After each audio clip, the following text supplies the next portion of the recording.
Bernardo Silva is a workhorse. Man United have no 9 headache and more from Premier League. The festive football period is now over and the dust is just about settling in the Premier League. Manchester City overcame Liverpool in a crunch title clash, while Manchester United won a 4th game in a row at Newcastle. Chelsea were also held to a draw by Southampton at Stamford Bridge. Here, AMITAI Winehouse assesses 10 things we learned from this patch of fixtures. 1. The focus will be on Leroy, Sane and Sergio Aguero after Manchester City's win against Liverpool, but there was a subtle star. Bernardo Silva was integral in midfield for City. He completed 83.3% of his passes and, more importantly, made 10 recoveries of the ball, playing an integral defensive role. He also completed 2/3 of his tackles. Going forward, he provided the assist for Aguero too. And he covered 13.7 kilometers during the game. He was City's workhorse. He has developed every part of his game at City. It was David Silva who came off for Gundogan.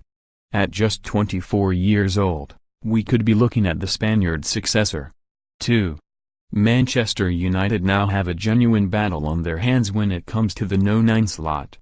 Both Marcus Rashford and Romelu Lukaku have staked their claims, and Ole Gunnar Solskjaer has a selection headache. Rashford has now provided 5 assists and scored 5 goals in his last 9 matches after his strike against Newcastle on Wednesday evening. Lukaku, meanwhile, scored after just 38 seconds on the pitch and with his first touch. Solskjaer will not worry about this particular problem. It harks back to his own days in a United shirt, when options up front were plentiful. 3. If Chelsea's good start to the season suggested they had quickly adapted to the demands of Sarabia, this recent run shows the Italian manager still has work to do. They have now failed to score in 3 of their last 5 Premier League games at Stamford Bridge after struggling to break down Southampton. That figure last took Chelsea 22 games to hit. Given attacking verve is Maurizio Sarri's big selling point, it must be assumed he's got the capacity to achieve more from a coaching perspective. That short pre-season is now having its impact. 4. There's no team that can escape Harry Kane's lethal ability in front of goal.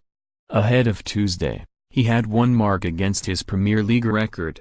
That came in the form of Cardiff, who were the only team of 28 he'd faced in the top flight that he had not scored against. In this, his 4th match against them, he finally struck. If there are any doubts that this is an elite striker, this statistic shows otherwise.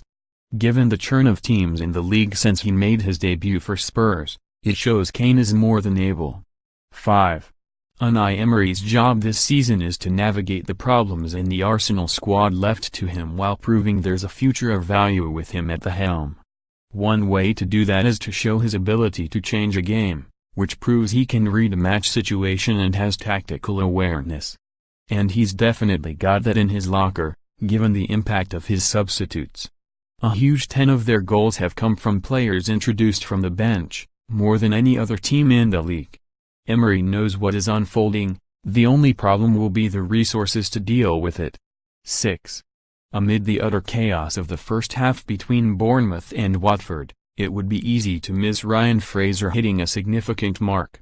His strike means he has now been involved in 14 goals this season, with 5 strikes and 9 assists. That is the most for a Scottish player since 2012-13 and the season is only just halfway gone. It is quite the achievement from a player who seems to be hitting his stride at 24. 7. It has been impressive how West Ham have allied some defensive sensibility with a renewed attacking flair under Manuel Pellegrini, but the last 2 games have been a reversion. What is an issue is that they have now conceded a goal in each of their last 8 home Premier League games, which is a longer run than any other team.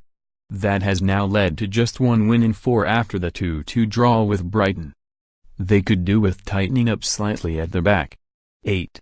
One team that is benefiting from their focus on clean sheets is Crystal Palace, who have turned a corner and lost just 1 of their last 5 matches. Only Liverpool, 12, Chelsea, 10, and Tottenham, 9, have kept more than their 8 clean sheets. with another one added away from home at the attack-minded Wolves on Wednesday night.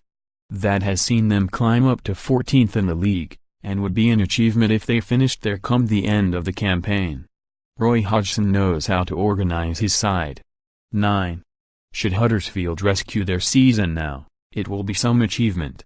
Their loss to Burnley came in a crucial relegation six-pointer. They have lost 8 games in a row for the first time in their history. Steve Mouney finally scored, the first striker to do so this campaign, and they still conceded twice to lose the match. It has been a miserable campaign so far, and the fear is that it will just get worse. 10. There has long been a suggestion that Jamie Vardy does not suit Claude Puel's style of play. In a word, nonsense.